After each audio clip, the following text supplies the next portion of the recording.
Raphaël Isha Eliyahu ben Onit de Yochai Tzemach ben Tali. Oui. Et de la réfoua de qui d'autre?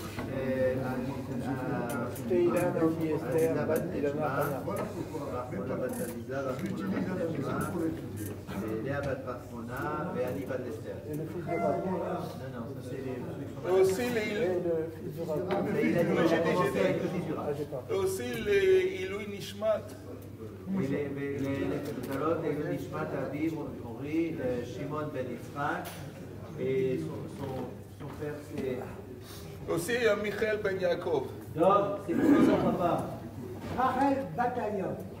Donc, Yosef ben... donc c'est le nom de ton papa. Et regarde les nishmat. Chaim ben Abraham. Chaim ben Abraham. Ok. On est arrivé où? Voilà. Vous avez fait Nazar hier. On est où? Alors, nous sommes arrivés. Ah ouais, j'en ai parlé parce que j'avais un examen. On a presque fini une petite Sugiya, on va la finir en vitesse, en douceur, j'espère. On est Nun Bet Amoud Bet et on est Vod Sha'al. C'est à peu près 10 lignes, 12 lignes dans le bas de la page. Vod Sha'al Shamati Shecholkin Ben Machat le Machat. Il y a quelqu'un qui a demandé à Rabbi Eliezer, j'ai entendu qu'il y a une distinction entre les épingles.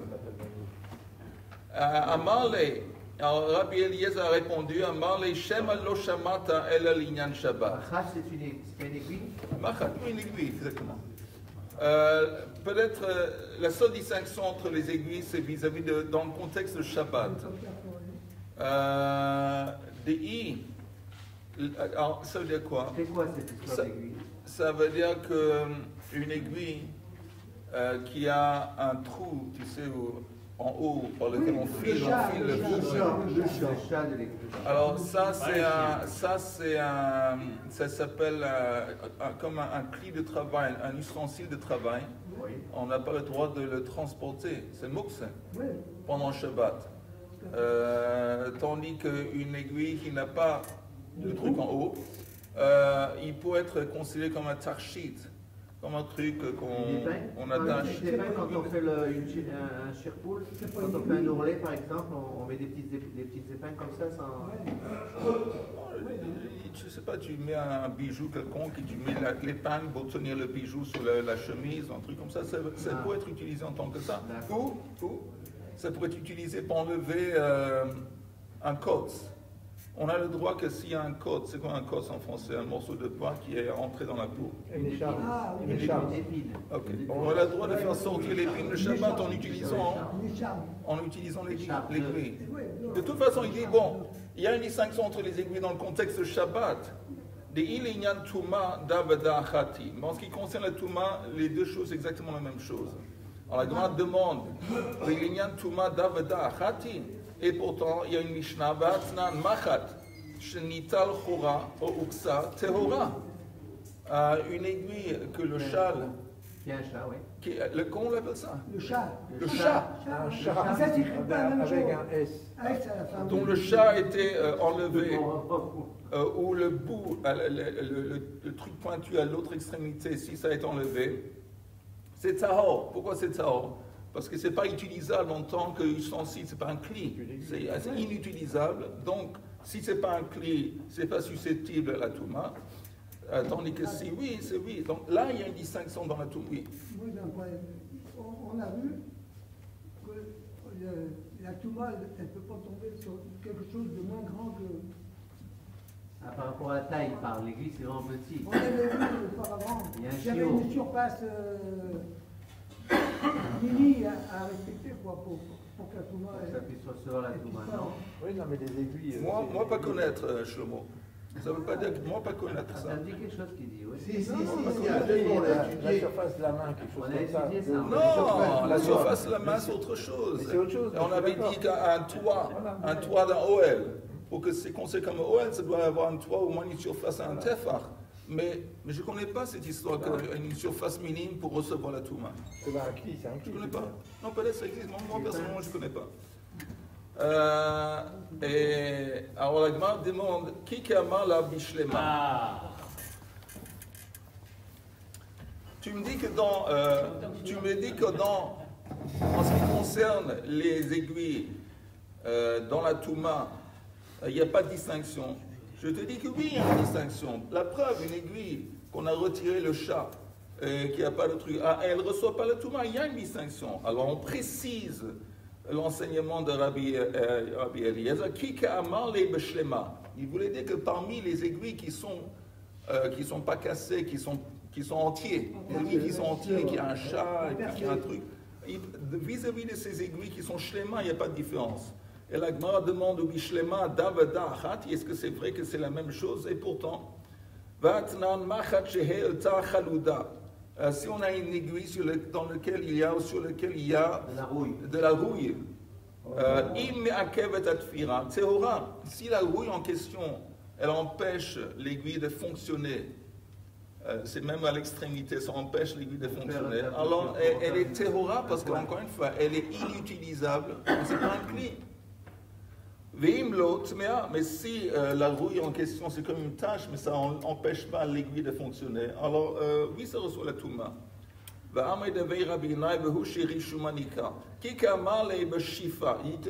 il a dit que les aiguilles c'est la même chose, il parlait d'aiguilles qui sont lisses. Donc lisse c'est quoi lisse? Sur lequel il n'y a pas de la rouille. Est-ce que c'est vrai que parmi les aiguilles qui sont lisses, il n'y a aucune distinction? Et pourtant, une aiguille qui a un chat et une aiguille sans chat. Qu'elle a un chat ou qu'elle n'a pas un chat, et on peut la transporter le Shabbat. On peut la transporter le Shabbat. Ça vient contredire ce qu'on vient de dire. Ça vient contredire. Alors regardez le Rashi. Moutan le taltela b'Shabbat, bechatser, par exemple, dans la cour qui reste Reshut HaYachid, Deha chazia litol et akotz vetorat kli alea. Parce que, qu'elle a un chat ou pas, on peut l'utiliser pour enlever un morceau. Elle peut toujours fonctionner pour enlever quelque chose. Enlever un côte qui s'est enfoncé dans la peau. Donc c'est pas important. Et en plus, c'est un cli. C'est un cli parce que c'est utilisable pour cette fonction. C'est pour ça qu'on peut le transporter le Shabbat. Shabbat, on n'a pas le droit d'enlever un côte? Non, au contraire, je viens de dire le contraire, qu'on a le droit d'enlever un côte, et donc avec une aiguille, et cette aiguille, c'est pas important si elle a un chat ou pas. Elle est toujours utilisable pour enlever un côte, mais là, on a une nekouva. Et quand on parle de nekouva, qui pourrait être un truc important, c'est seulement dans le contexte, elle a l'ignan touma bilvad. C'est seulement dans le contexte de touma que nekouva, le fait qu'il a un chat, ça joue un rôle. Parce que c'est quoi ça joue un rôle? Encore une fois, si elle a un chat, ça veut dire que c'est un cli. Et sinon, non, vis-à-vis de Touma. Et la Gemara dit, Ha tagma baya alib de Rav begalme. Il dit, en fin de compte, on parle de galme. Regardez le Rashi, le dernier Rashi avant la Mishnah. Sheu golem, she niktsetsa minachut veomedet linakev. On a ce morceau de métal fin qui est censé de devenir une aiguille. On attend, on a besoin d'arriver à la finale l'étape finale. C'est quoi l'étape finale? Justement de créer le chat. On n'a pas encore fait. Alors c'est écrit dans le Rashi. Pardon? On n'a pas encore fait. On a pensé que ça allait devenir une aiguille. Oui, mais apparemment c'est pas suffisant de penser ici. On a besoin de faire l'acte. Ve'omedet linakev. Hatem de Kolzman chez l'Onikva, Eina Mekabel Touma.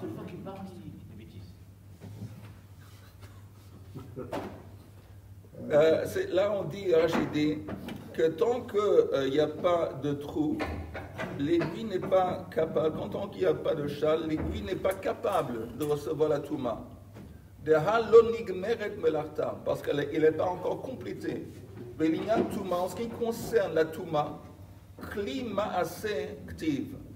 pour que un objet puisse recevoir la Touma, ça doit être un cli qu'on peut utiliser, cli ma'aseh, parce que c'est écrit chez Gaman kol ma'aseh ou mi ou l'inyan Shabbat, shaya de zimnin de mim nichala ve manachla ve hachi ומנח לה הכי ומסוי לא מנע לנטילת הקוץ, על מחט שנגמר מלאכתו כגון אספנגל, שאינה עומדת להינקט דה ודה אחת תהי לטומאה. Ça veut dire qu'une aiguille qui a été complétée, si elle est complétée, qu'elle a un trou, qu'elle n'a pas un trou, elle est considérée comme un cli. Un cli, quelque chose qu'on peut utiliser pour une utilisation cachère, une utilisation acceptable de Shabbat, par exemple enlever un côte. Donc vis-à-vis du Shabbat... Mais c'est pas une aiguille alors. Pourquoi pas? Une aiguille c'est un chat. Sinon Okay. c'est pas une aiguille. Mais ça existe à part. Qu'est-ce qui se passe s'il y a une aiguille sans chat? Alors, comment on appelle ça? Une épingle. Une épingle. Ok. Dans le Une langage... épingle, pas une aiguille. Ok. Oui, Ok. ça va. Je dis les deux. Alors là, de toute façon, on peut les transporter parce que c'est complété. Complété dans le sens que ça a une utilisation. Mais vis-à-vis de la Touma, si on parle d'une aiguille qui est censée être percée pour créer le chat, elle n'est pas complétée.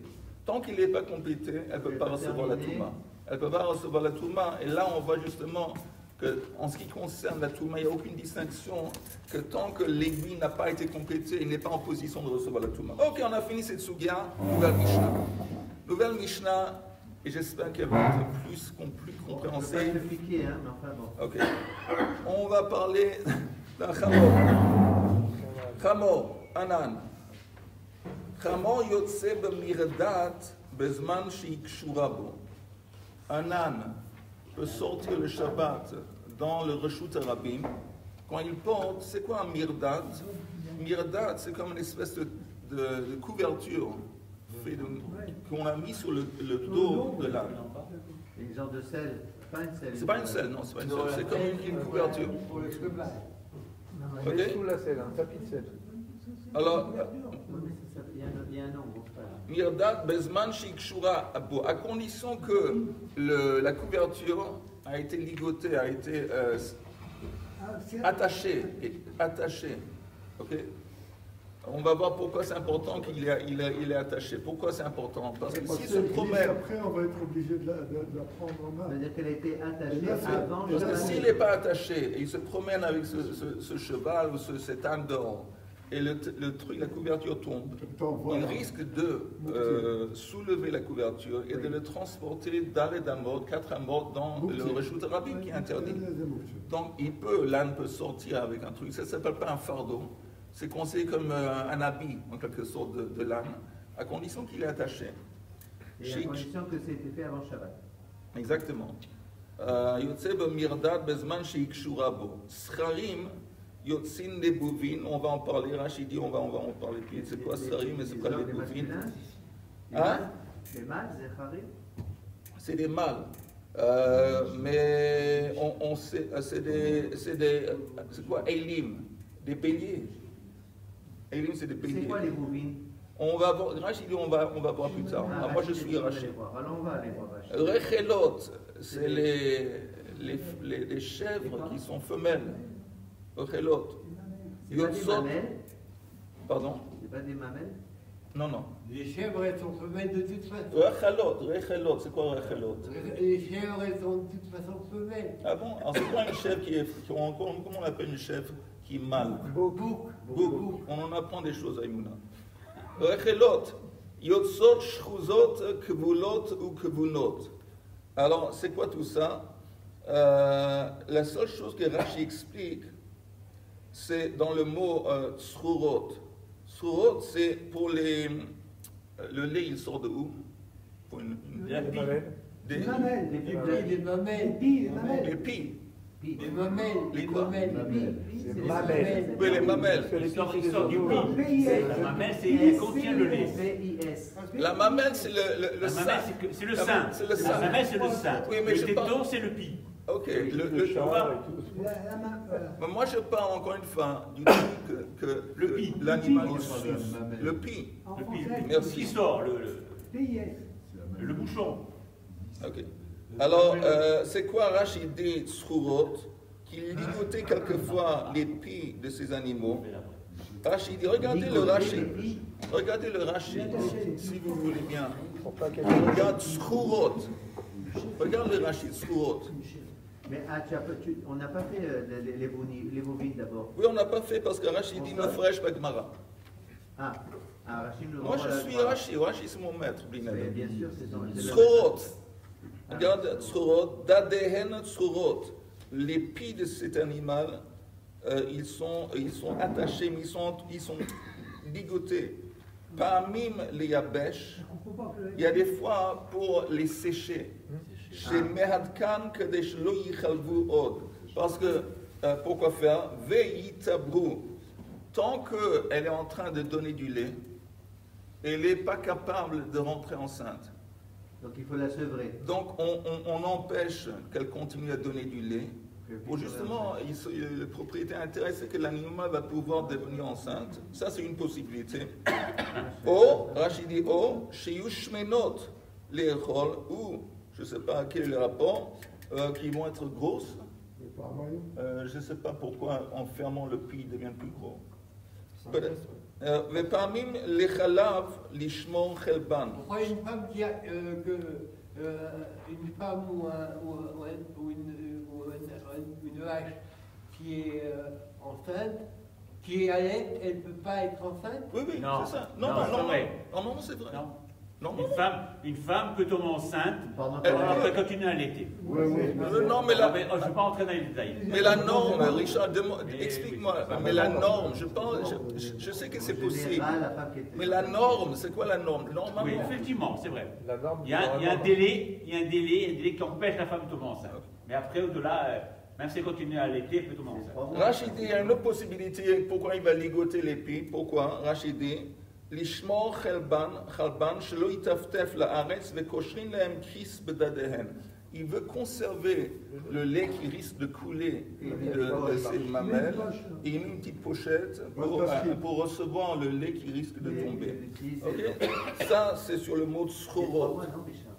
Donc, ils peuvent, ces moutons femelles peuvent sortir de cette façon.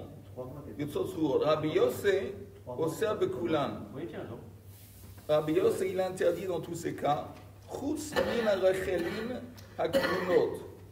À part les rechelim kvunot, Rashi, shehu shmirat tzamran, shelo yitanef v'have leutarshi. Apparemment, on recouvrait ces moutons avec encore une fois une espèce de couverture pour empêcher que la laine va se salir. C'était simplement un truc pour conserver, pour protéger la laine de la saleté qui risque de venir de l'extérieur. Ça s'appelle. Zamran, c'est quoi? C'est le. Pardon? C'est quoi Zamran? Tsemer, leur laine. Mina rechelima akvunot. Rabbi Yehuda omer izim yotzot surot liyabesh avlo lechalev. Que lui, il fait une précision Rabbi Yehuda, que ce qu'on avait dit vis-à-vis des chèvres qui peuvent sortir, on peut seulement les attacher en bas pour empêcher que le lait va continuer, mais on ne peut pas le faire pour recevoir le lait. Ça, c'est l'opinion de Rabbi Yehuda, et ça, c'est la Mishnah. Maintenant, regardons la Mishnah en haut de la page suivante. Dis-moi, j'ai une question. Oui. Depuis quand les chèvres, on tond les chèvres pour prendre la laine? C'est des moutons? C'est des moutons. Eh ben, on a parlé de laine avant, on a parlé de chèvres. Tu m'as eu. Oui. Tu m'as eu. Il a parlé des brebis. Les brebis, c'est Ah, les brebis, non. Alors, c'est des brebis alors? On va voir, je ne sais pas. Je sais pas ce que c'est des animaux avec de la laine. Non, c'est des Ok. Je sais un truc, je sais pour ceux que ce n'est pas un hippopotame. Ok, en haut de la page suivante. Amar Shmuel. Maintenant, quand on parle, on retourne à l'âne. La Gemara en haut de la page suivante. Je m'excuse. Vous y êtes? Vous y êtes? On est en haut de la page suivante. Amar Shmuel vehu shekshura lo me'erev Shabbat. Quand est-ce qu'on dit que c'est permis qu'un âne va sortir avec cette espèce de couverture qui a été mise sur le dos? Seulement si la couverture a été attachée à l'âne la veille de Shabbat. On ne va pas le faire pendant le Shabbat. Amar Rav Nachman matnitin nami. Notre Mishnah, elle va selon qui? Daika dekatane ein achamor Amar Rav Nachman. Pardon. Amar Rav Nachman matniti nami daika. De Katan, on peut aussi déduire de notre Mishnah qu'on parle de la veille de Shabbat, en dépit du fait que ce n'est pas écrit explicitement, parce que c'est écrit plus tard, dans une Mishnah qui va venir un peu plus tard. Ein achamor yotse b'mirdat bezman she'ena kshura lo. Un âne ne peut pas sortir avec ce truc qui est étalé sur son dos si si ça n'a pas été attaché. La Gemara demande Heichi Dame. De quoi on parle ici? Il aime si on dit que ça n'a pas été attaché, ce tissu sur le dos de l'âne du tout, Pshita, c'est une évidence, et je n'ai pas besoin que la Mishnah va me dire un truc comme ça, c'est tout à fait évident. Pourquoi ce serait évident que c'est interdit? Delmenaflale, peut-être en marchant dehors, cette couverture va tomber. Et le type, il risque de le ramasser et de le porter 4 amot dans le Reshut Harabim. Donc ça, c'est évident, je n'ai pas besoin de la Mishnah pour me dire ça. Alors quand c'est écrit dans la Mishnah qu'elle ne peut pas sortir seulement si la couverture est attachée, ce n'est pas pour nous enseigner ça, parce que ça, c'est pshit, c'est une évidence. Alors qu'est-ce que ça vient nous enseigner? Elle a lave. She'ena kshura me'erev Shabbat. Ça veut dire qu'elle ne peut pas sortir avec une couverture qui n'a pas été attachée la veille de Shabbat. Ça veut dire que ça a été attaché, mais le Shabbat, ça c'est interdit. Michlal, donc, je déduis, si ça, de ça parle la Mishnah qui va suivre. Michlal de Reish, notre Mishnah, Shekshura lo me'erev Shabbat shmamina. Je comprends bien que quand la Mishnah dit, notre Mishnah, que l'âne il peut sortir avec une couverture qui est attachée sur le dos, c'est évident. À partir d'une déduction de la Mishnah suivante, on parle d'une couverture qui a été attachée uniquement la veille de Shabbat. Velo beukaf. Maintenant, on ne peut pas mettre sur un âne comment tu dis, une selle? Oui, non, c'est pas. Oui, c'est un tapis de selle. Le tapis, c'est le mirdat. Mais sur le mirdat, on met par exemple quelque chose sur lequel le type il va s'asseoir. Moi j'ai dit mirdat, en fin de compte il faut dire mardat. Mais sur le tapis on met comme un siège sur lequel si quelqu'un veut chevaucher il s'assoit dessus. Ça s'appelle ukaf. Ou pas seulement ça, c'est une espèce de surface sur laquelle on peut mettre des objets. On ne va pas mettre un objet directement sur le tissu qu'on met sur l'âne, on va le placer sur une espèce de... C'est comme une surface. qui est attaché au Peut-être, ok. Non, mais qui est attaché, non, qui est attaché, une selle qui est attachée. Pour oui, une espèce de selle, voilà. Mais on peut mettre sur l'âne le tapis, le truc, mais on ne peut pas lui mettre le oukaf. Mais on peut pas? On ne peut pas mettre sur le dos de l'âne la veille de Shabbat, on ne peut pas sortir avec cet âne dans le Reshut Harabim quand il porte un oukaf. C'est comme un genre de siège. C'est-à-dire que le oukaf, il est sur le marda. Oui. C'est comme un siège. Oui, on peut pas mettre. On peut mettre sur le dos d'un âne ce tissu, ce tapis. Non, ça, on peut. Non, mais... On ne peut pas mettre le oukaf. C'est pas important si le oukaf a été mis sur le tapis ou directement sur la peau. Ça, on ne peut pas mettre. Maintenant, pourquoi pas, peut-être là. Même avant Shabbat. Pourquoi pas, je regarde ici, s'il y a un Rashi qui dit, sinon je vous le dis. Oui, mais Rashi dit, attends, ok, on va voir plus tard. Oui. C'est comme un siège. Si on le met avant le Shabbat, parce que l'âne, il faut qu'il soit libre pour se mettre par terre ou tout ça, mais avec un truc comme ça, un genre de siège, il ne peut pas. Apparemment, ce n'est pas la raison pour laquelle c'est interdit. C'est pas la raison pour laquelle c'est interdit. Il y a une autre raison. Mais on va voir ça dans les lignes. Il n'est pas libre de faire ce qu'il veut l'âne à ce moment-là. Un âne, normalement, c'est pas comme un chat ou un chien. C'est pas comme un chat qui se met par terre, qui se roule par terre. Si tu mets un truc, il ne peut pas faire. René, un âne, dès que tu arrives à l'âne, on le laisse libre. René, un âne, c'est pas comme un chat. Un chat ou un chien, souvent ils se roulent par terre, ils s'étendent par terre. Un âne, il ne fait pas ça. Mais il peut Même pas quand rester il dort, debout toute la même nuit. quand le cheval et l'âne, il dort, normalement il dort debout. C'est rare qu'un âne va vouloir se... Mais de toute façon, on va voir pourquoi Il c'est se gratte interdit. le dos Hein? au mur. Pardon? Il se gratte le dos au mur. Oui. Et dans le désert, comment il fait? Alors, C'est marrant, toi aussi. Il cherche un mur. la Gemara dit Velo be'ukaf, afal pi shekshura lo me'erev Shabbat. Même si le ukaf a été attaché la veille de Shabbat, c'est interdit. Rabban Shimon ben Gamliel omer af be'ukaf, bezman shekshura lo me'erev Shabbat. Ou bilvad shelo ikshor lo, même cette selle, ce serait permis que l'âne va sortir avec, à condition qu'il a été attaché la veille, et aussi à condition ובלבד שלא יקשור לו מסריחן, ובלבד שלא יפשור לו רצועה תחת זנבו. Ça veut dire, c'est quoi masrihan?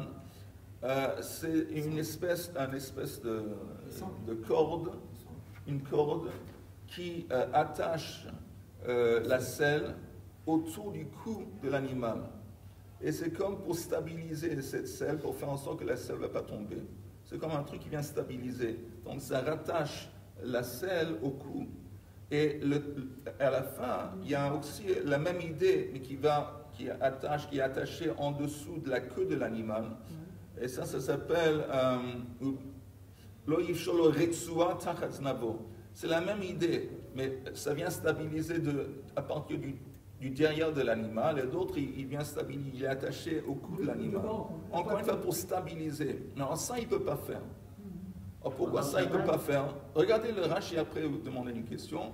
Rashi qui dit Upilvad shelo yikshor lo masrichan. Vous voyez la deuxième ligne en haut de la page, en haut. Rashi dit poutral, je ne sais pas ce que ça veut dire en français, de mirse que mishirotse latino masoy. Parce que le moment que tu mets cette selle, ça donne l'impression que tu veux justement mettre un fardeau sur l'animal. Et au niveau du maritime, c'est un problème. Même s'il ne va pas mettre un fardeau, mais c'est un truc qu'on utilise normalement dans le but de porter un fardeau. C'est pour ça que c'est interdit que cet animal va se promener dehors avec un oukaf. Peut-être poutrelle, c'est poitrail. Peut-être. Et ça veut dire quoi? Poitrail, c'est le cou. Peut-être.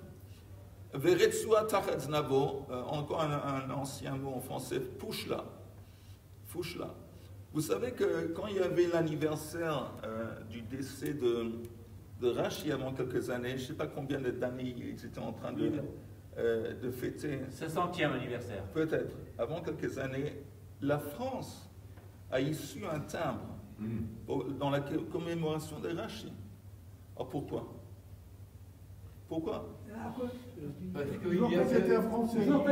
Ils ont découvert des mots l'écriture de anciens. Rashi, c'est du vieux français. C'est Oui, les mots anciens. justement, parce que Rashi, c'est une des sources principales de l'ancien français. Beaucoup de mots anciens français, c'est Rashi, une des sources principales. Donc il a contribué à la culture française, pas seulement bien sûr au judaïsme. Ok.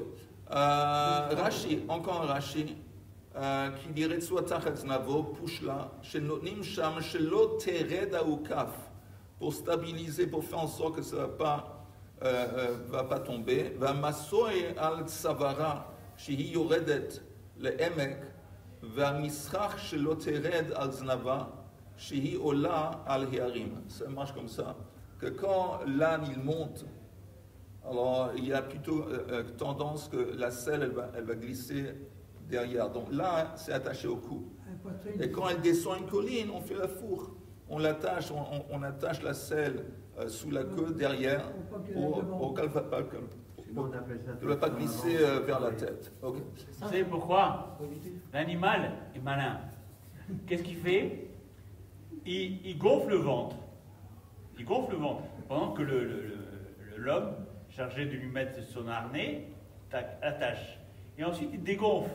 Donc la selle, elle bouge et il fait tomber l'homme. Ça fait du cheval, toi. C'est connu ça. C'est un âne intelligent. C'est connu? Ouais, c'est connu ça. C'est un âne intelligent. Non, quand on fait du cheval, c'est connu ça. L'âne ou le cheval. Manienne. Avec les ânes. Bonne manière. Alors ça c'est, encore une fois, l'opinion de Rabban Shimon ben Gamliel qui permet, lui il permet de mettre un oukaf sur un âne la veille de Shabbat, il permet à l'âne de sortir, mais sans ces cordes qu'il attache devant et derrière. Maintenant, Ba'a mine Rav Asi bar Natan me Rabbi Chia, bar Rav Ashi, Mauliten mardat al gabei chamor beShabbat. Est-ce qu'on a le droit, pendant le Shabbat, justement d'attacher ce tapis ou ce tissu sur le dos de l'animal, de l'âne? Est-ce que c'est permis le Shabbat? On n'a pas le droit de faire des nœuds. Hein? On n'a pas le droit de faire On n'a pas le droit de faire un nœud qui est permanent. Mais un nœud qui n'est pas permanent, comme quand tu attaches tes chaussures, comment on appelle dans les lacets. Les lacets. Les lacets. Les lacets. On apprend des choses. Amarle, Moutar, lui, il a répondu que c'est permis. C'est permis même le Shabbat. Amarle vechima benze le ukaf. Il dit comme ça, pourquoi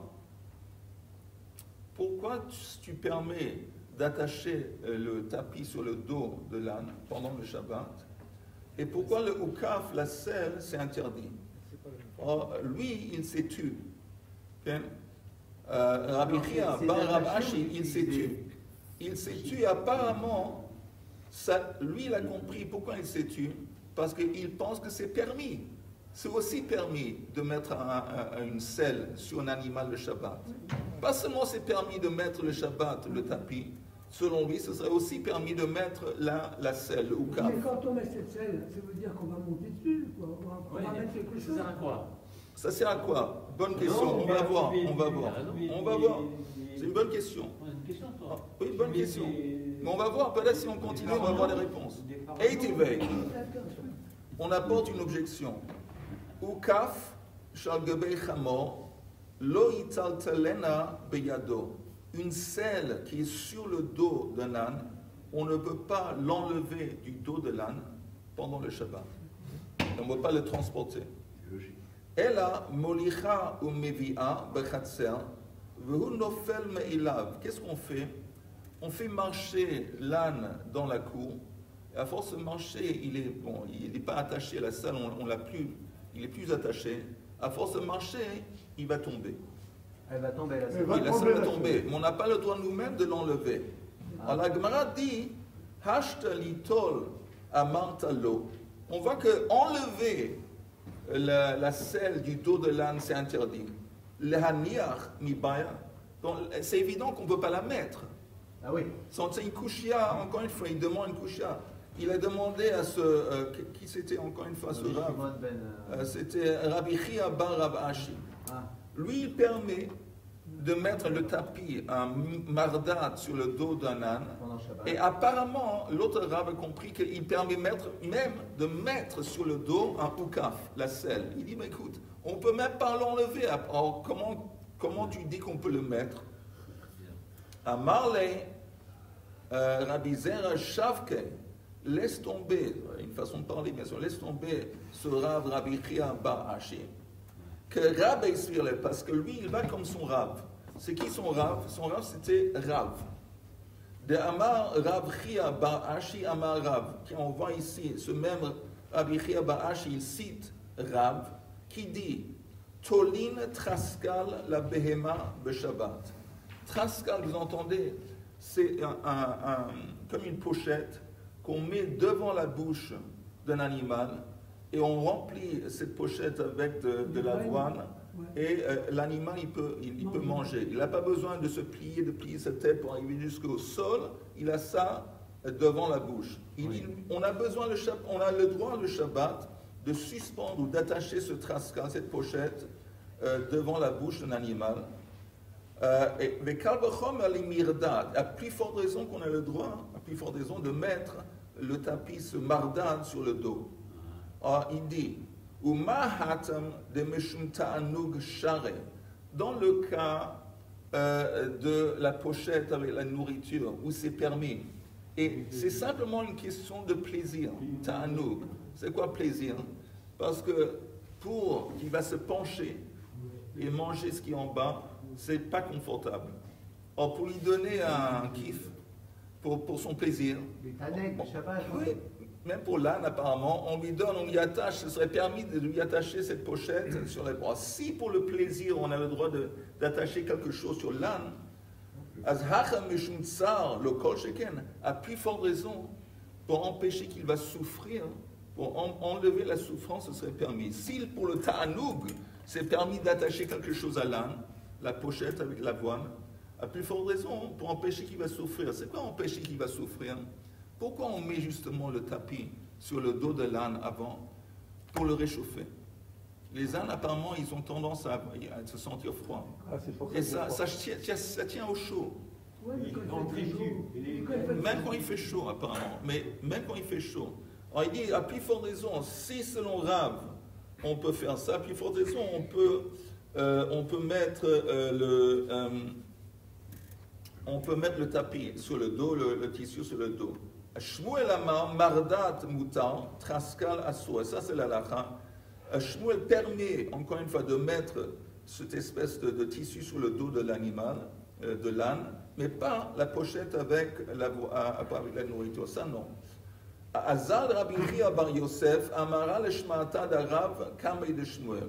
Alors, une fois, Rabbi Chia Bar Yosef, il a transmis l'enseignement de Rav qui permet même de mettre la pochette de la nourriture. Il a transmis cet enseignement pendant le Shabbat dans la présence de Shmuel. Shmuel, il entend ça et il dit à Marley, Ihachi, si c'est comme ça qu'il a dit, Rav, Ihachi Amar Abba, Loyadab Mile de Shabbat Veloklum. Il savait qu'il ne se connaît pas dans les lois de Shabbat du tout. Il est vraiment à côté de la plaque. Si c'est ce que Rav a dit, il est vraiment à côté de la plaque.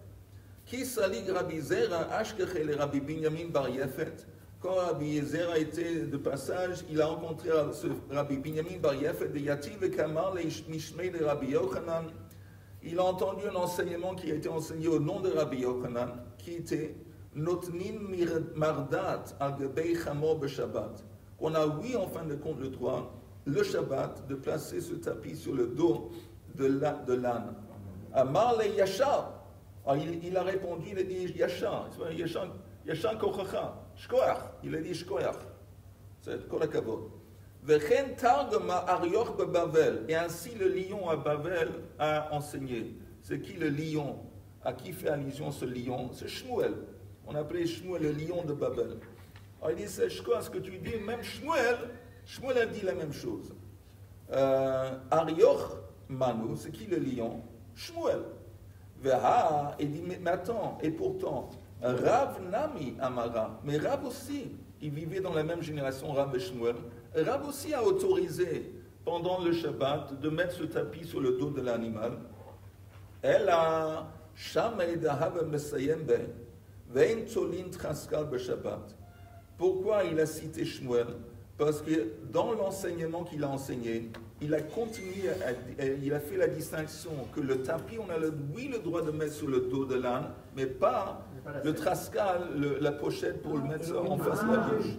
Ça, tu ne peux pas. Shmuel, il a dit ça? Non, c'est Rabbi... c'est, comment je m'explique? C'est Rabbi Binyamin Bar Yefet qui a reporté cet enseignement dans la présence de Rabbi Yochanan au nom de non, il a simplement au nom de Rav. Et Rabbi Yochanan a dit à Shkoyach, c'est comme le lion en Babel. Ah, c'est Shmuel. Alors Agma s'étonne, mais pourquoi il dit c'est seulement qui attribue cet enseignement seulement à Shmuel? Rav a dit la même chose. Rav aussi permet le Shabbat de mettre le tapis sur le dos de l'animal. Et la différence est qu'il a continué, il a dit que c'est interdit, par contre, de mettre le trascan. Alors ça, c'est contre Rav. C'est seulement Shmuel qui dit ça. Amar le Yachar vechen targama arior bebavel.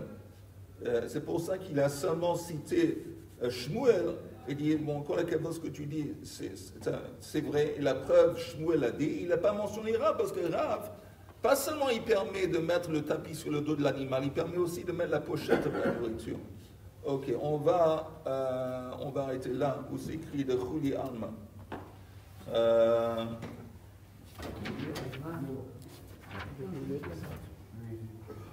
aussi que c'est ça, derrière le verre. Ok, on est arrivé à Arion de Babel. Messieurs, bonne journée, Bessour, Tovot.